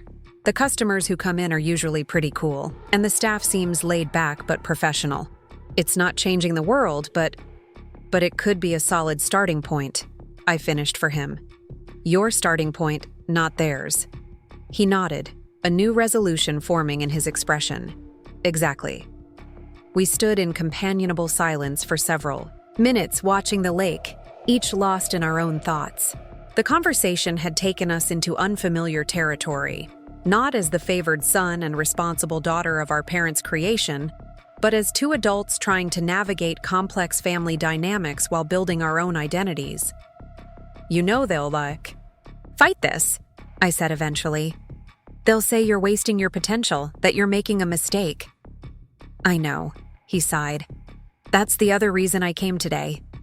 I wanted to ask, I know things have been tense between us and I haven't always been," he trailed off, struggling to find the right words. "Supportive?" I suggested gently. He winced but nodded. "Yeah. I guess I didn't see how the family dynamic was affecting you until you finally broke away from it. And even then, I was annoyed, rather than understanding." "What are you asking, Ethan?" He turned to face me directly, determination mingling with uncertainty in his expression. "I'm asking if you'd have my back when I tell them about the job. Not like, be there when I tell them. I need to do that myself. But afterward, when they call you to complain or try to get you to talk me out of it, you want me to support your decision," I clarified. "Yes," he said simply. "I know I don't deserve it after everything, but—" "I'll support you," I interrupted, surprising myself with the immediacy of my response. "Not because I agree with every choice you make, or because I've forgotten our complicated history, but because I believe everyone deserves the chance to build their own life on their own terms. Relief washed over his face, followed by something that looked remarkably like gratitude. "Thank you," he said softly. "That means a lot." As the afternoon light began to soften toward evening, we moved to the fire pit I'd built, where I started, a small fire more for atmosphere than warmth in the still summer air. We talked more openly than we had in years, about our childhood, about the different expectations placed on each of us, about the ways we had internalized our assigned family roles. "I used to be so jealous of you," Ethan admitted, poking at the fire with a stick. "The straight-A student, the responsible one, the one who never got in trouble." I laughed in genuine surprise. "Are you serious? I was jealous of you. You got away with everything.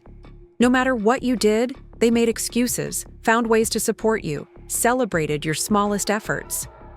He considered this, frowning slightly. "I guess we each saw only the part that felt unfair from our position. Maybe that's how they kept us from ever really joining forces," I suggested, only half joking. "Divide and conquer." As the sun began to set, casting long golden reflections across the water, something had shifted between us. Not a complete healing of old wounds, but perhaps the beginning of a new, more honest relationship built on mutual respect rather than competition. When Ethan finally rose to leave, he paused on the steps of my deck, looking back at the cottage with an expression I couldn't quite read. "You've built something really good here, Olivia," he said quietly. "Not just the house, but the life. I'm proud of you, and maybe a little inspired." The words, so unexpected, caught in my chest like a physical thing. When had anyone in my family last expressed pride in my achievements? When had my brother ever acknowledged my choices as worthy of emulation rather than criticism? "Thank you," I managed, genuinely moved. "And Ethan? Whatever happens with Mom and Dad, with the job, with everything, I meant what I said about supporting your independence.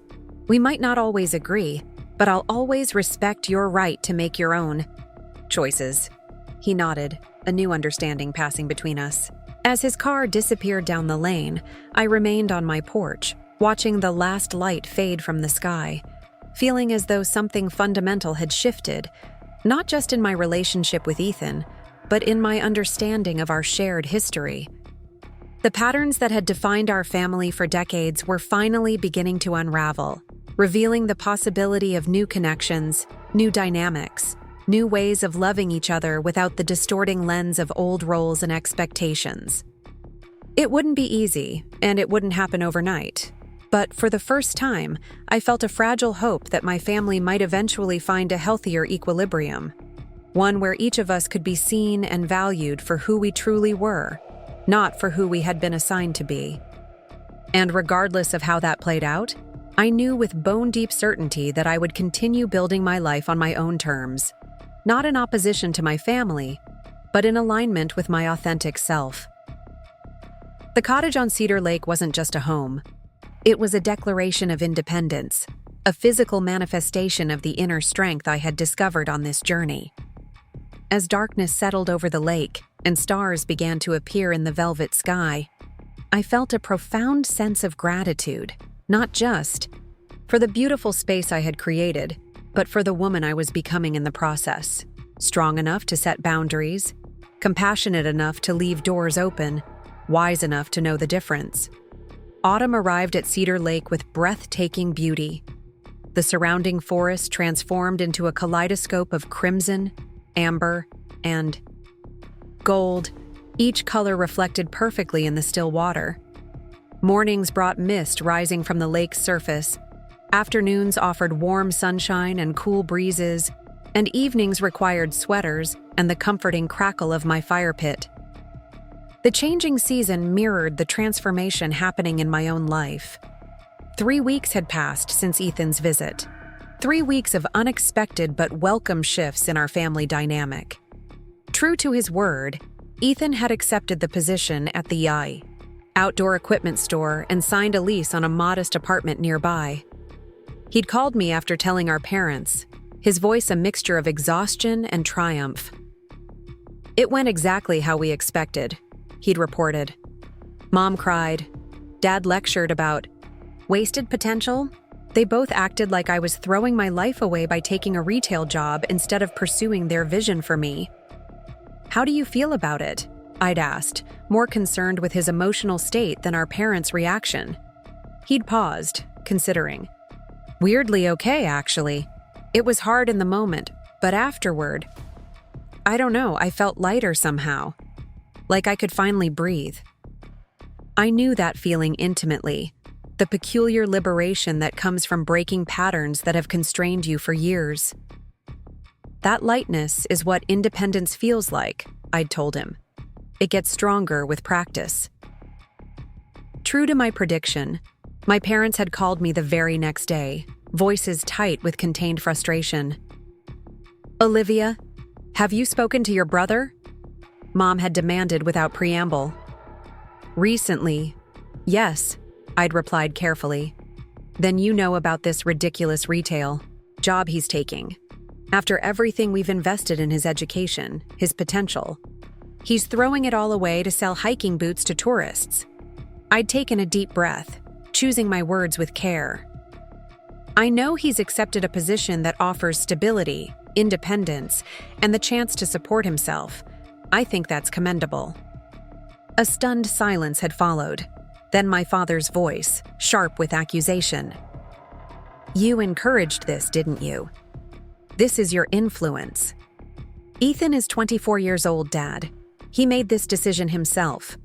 I simply respected his right to make it." The conversation had deteriorated from there, ending with my mother's tearful declaration that she didn't recognize either of her children anymore. But unlike in the past, when such statements would have left me anxious and guilt-ridden for days, I'd felt a curious peace afterward. Their disappointment was real, but it was no longer my responsibility to alleviate it at the cost of my own integrity, or Ethan's. Now, as October painted Cedar Lake in autumn glory, I was settling into a new normal, one where I maintained firm boundaries with my parents while nurturing a cautiously growing relationship with my brother. We texted regularly, sometimes about meaningful topics, sometimes just to share small moments from our days. He'd stopped by the cottage twice more, each visit more relaxed than the last. On a crisp Saturday morning, I was raking leaves in my front yard when Aunt Margaret's car pulled into my driveway. She emerged with her characteristic energy, wrapped in a vibrant orange coat that matched the season perfectly. "Surprise inspection?" she called cheerfully, striding toward me with open arms.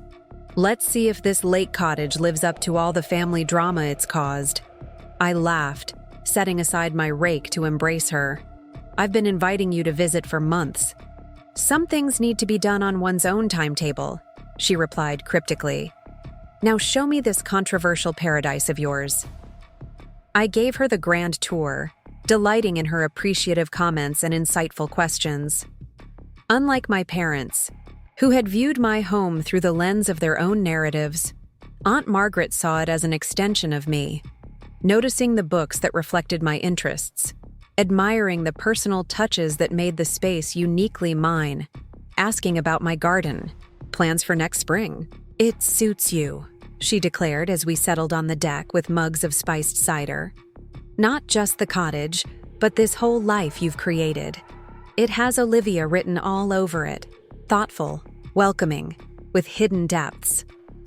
She gestured toward the lake stretching before us. "Thank you," I said, genuinely touched by her perception. "It feels right in a way no place ever has before." She studied me over the rim of her mug. "You seem different, centered somehow, more present." I considered this watching a pair of ducks navigate the shoreline. "I feel different, like I've finally stepped into myself fully, if that makes sense." "Perfect sense," she nodded. "It's what happens when you stop contorting yourself to fit other people's expectations. You unfold into who you were always meant to be. We sat in companionable silence for a while, sipping cider and watching the play of light on water. There was something I wanted to ask her. Something I'd been puzzling over since Ethan's revelations about his own struggles within our family dynamic. "Aunt Margaret," I began carefully, "you've known our family forever. You saw us grow up. Did you notice the different ways Mom and Dad treated Ethan and me?" She gave me a long, measured look. "Yes," she said simply. "I noticed. Why didn't you say anything?" The question emerged more plaintively than I'd intended. She sighed, setting her mug down carefully. "I did, in my way.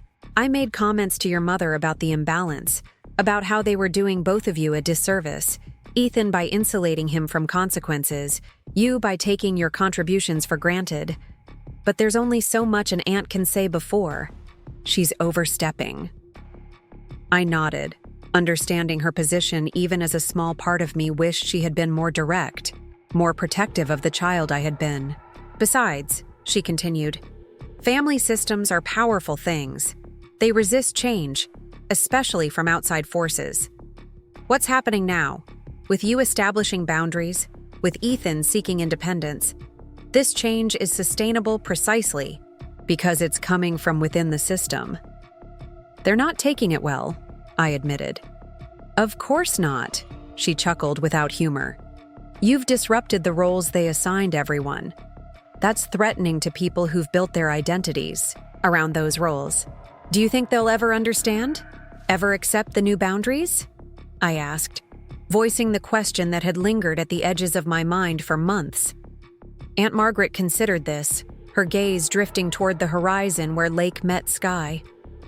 "That depends on whether they can separate their love for you from their expectations of you. Some parents can make that shift. Others..." She shrugged eloquently. "And if they can't?" I pressed. She turned to me, her eyes kind but unflinching. "Then you keep loving them from a distance that protects your spirit. You leave the door open, but you don't stand waiting in the doorway." The wisdom of her words settled over me like the colorful leaves drifting down around us. Leave the door open, but don't stand waiting in the doorway.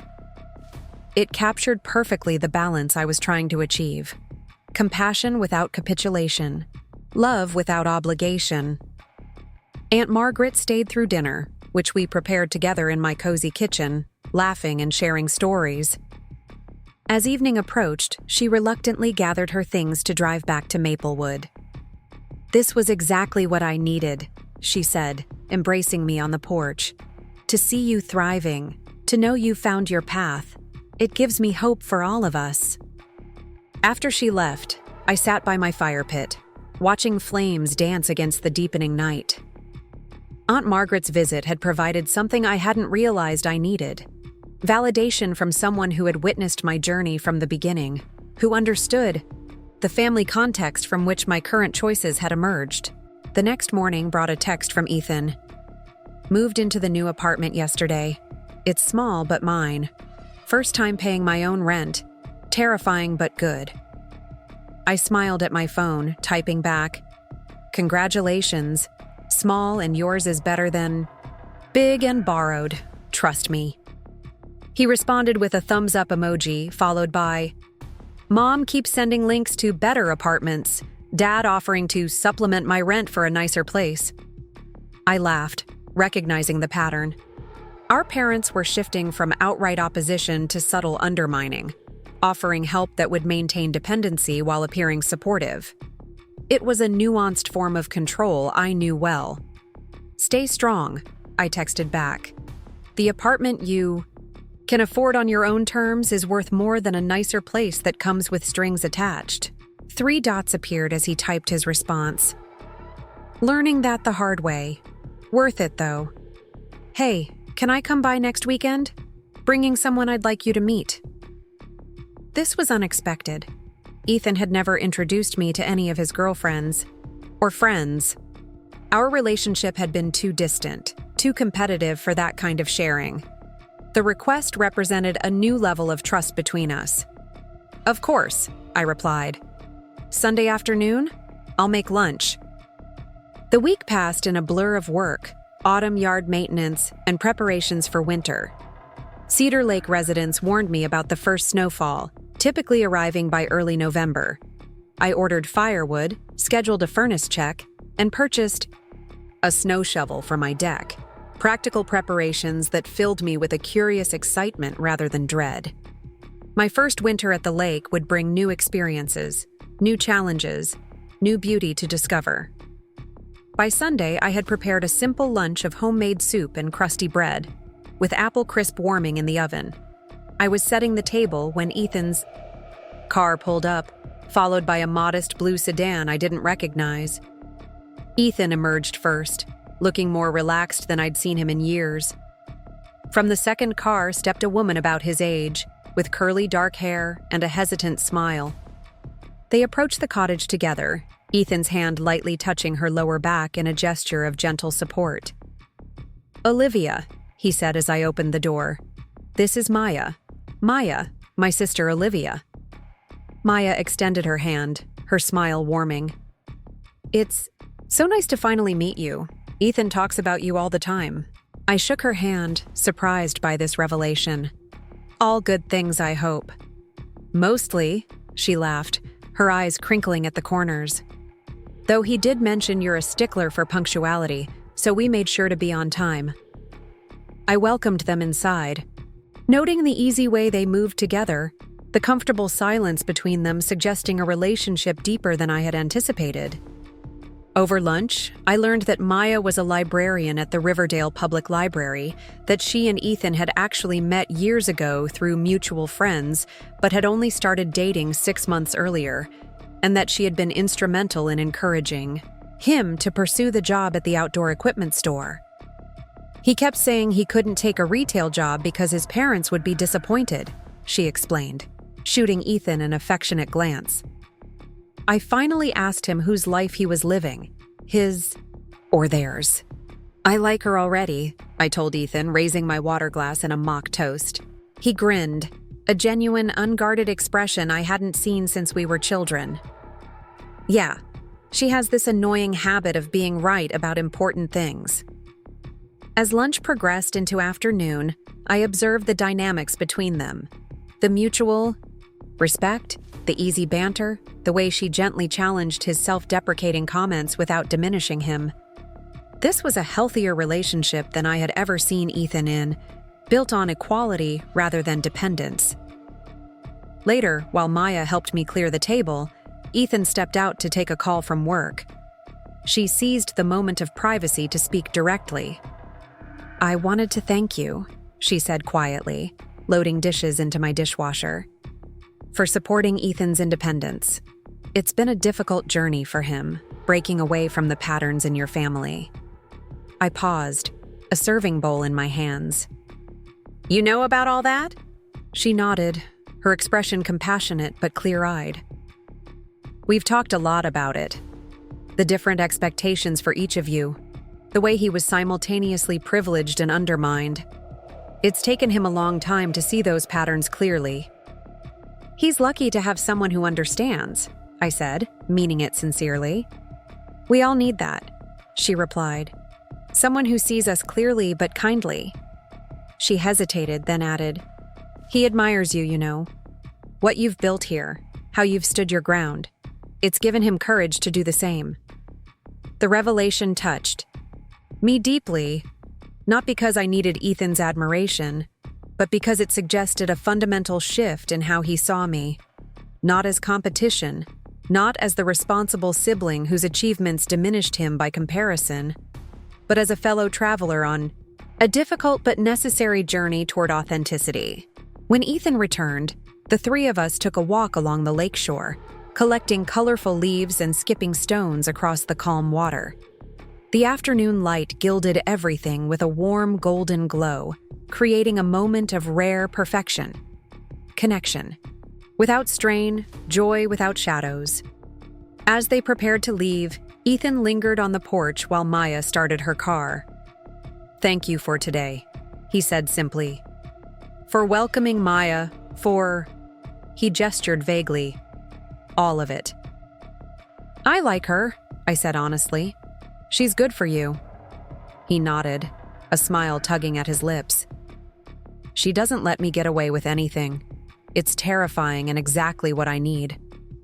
The best relationships often are, I replied, thinking of my own journey.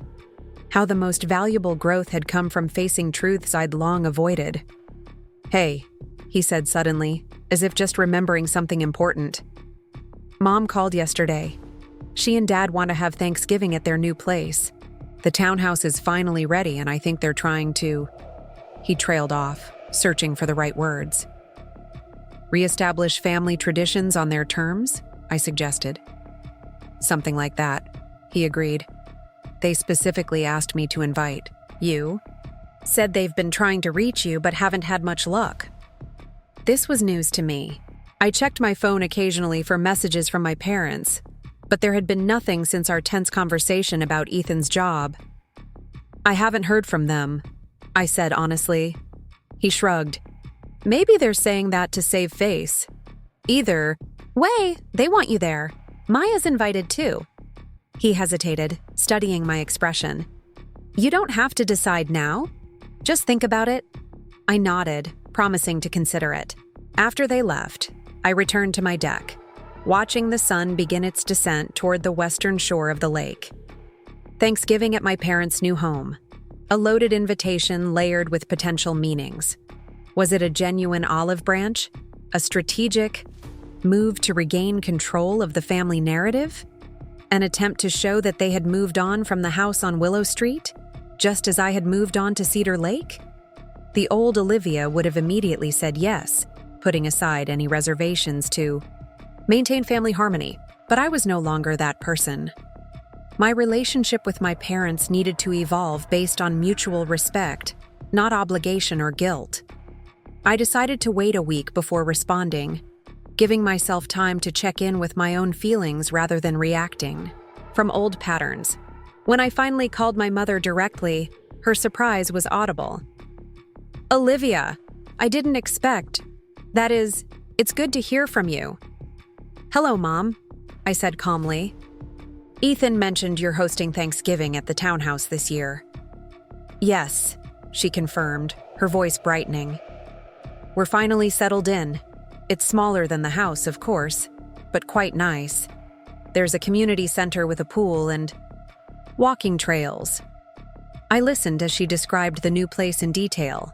The upgraded kitchen appliances, the covered patio, the convenient location near her favorite stores. Not once did she mention the emotions attached to selling our family home to leaving behind 30 years of memories. That avoidance was telling. It sounds lovely, I said when she finished. I'd like to come for Thanksgiving, but I need to be clear about something first. Her voice immediately tightened with caution. What's that? If I come, it needs to be as the adult I am now, not the daughter you want me to be. No comments about my financial choices. No guilt trips about family obligation. No comparisons with Ethan. Just family enjoying a holiday together with mutual respect. The silence that followed stretched long enough that I wondered if she'd hung up. Finally, she said in a small voice, You make it sound like we're terrible parents who can't be civil to our own daughter. I sighed, recognizing the familiar deflection. That's not what I said, Mom. I'm setting a boundary for how I need to be treated if I attend. It's not an accusation. It's a request for respect. Well, she huffed, I suppose we can all be on our best behavior for one day, if that's what it takes to have you join us. It wasn't the enthusiastic acceptance I might have hoped for, but it was a start, an acknowledgement, however reluctant, of my right to establish parameters for our interaction. Then I'll be there, I confirmed. What can I bring? The conversation shifted to safer territory. Menu planning, arrival times, whether Dad would attempt his notoriously dry turkey again this year. By the time we hung up, a tentative bridge had been extended, neither fully built nor completely rejected. The following weekend, I took advantage of an unseasonably warm day to prepare my garden for winter. cutting back perennials, mulching. Vulnerable plants, emptying pots of annual flowers now past their prime. As I worked, I reflected on the year's journey. From the shocking discovery that my parents were selling our family home to the peaceful autumn day now surrounding me. I had lost something precious, the physical embodiment of my childhood memories, the house on Willow Street that had anchored my sense of family history. But I had gained something more valuable, a home that truly reflected me, relationships based on authenticity rather than obligation, and perhaps most importantly, a clear understanding of my own worth independent of my role in the family. The lakeside cottage had become more than just a property I owned. It was a symbol of my transformation, a physical manifestation of the boundaries I had learned to establish, the identity I had reclaimed from the limiting narratives of my upbringing. As November deepened toward Thanksgiving, I found myself surprisingly at peace with the upcoming family gathering. Whatever happened, whether my parents respected my boundaries or reverted to old patterns, I knew I could navigate it from a place of strength rather than reactivity. The fragile new relationship with Ethan, the deeper connection with Aunt Margaret, my own growing certainty about who I was and what I deserved. These were the true foundations of family, more enduring than any physical structure on Willow Street or Cedar Lake. Standing on my deck as evening approached, watching the last golden light of day paint the water in shimmering patterns, I felt a profound gratitude wash over me. Not everything had been resolved. Perhaps some things never would be. Family relationships are always works in progress, evolving as we ourselves evolve. But I had learned the most essential lesson of all, that home isn't just a place where you live. It's a place where you can truly be yourself. My parents had sold my childhood home without telling me, never imagining that I had already found something infinitely more valuable. The courage to build a life on my own terms, one that honored both my heritage and my horizon, my past and my potential. And that, I realized as stars began to appear in the darkening sky above Cedar Lake, was the most beautiful home of all. Up next, you've got 2 more standout stories right on your screen. If this one hit the mark, you won't want to pass these up. Just click and check them out.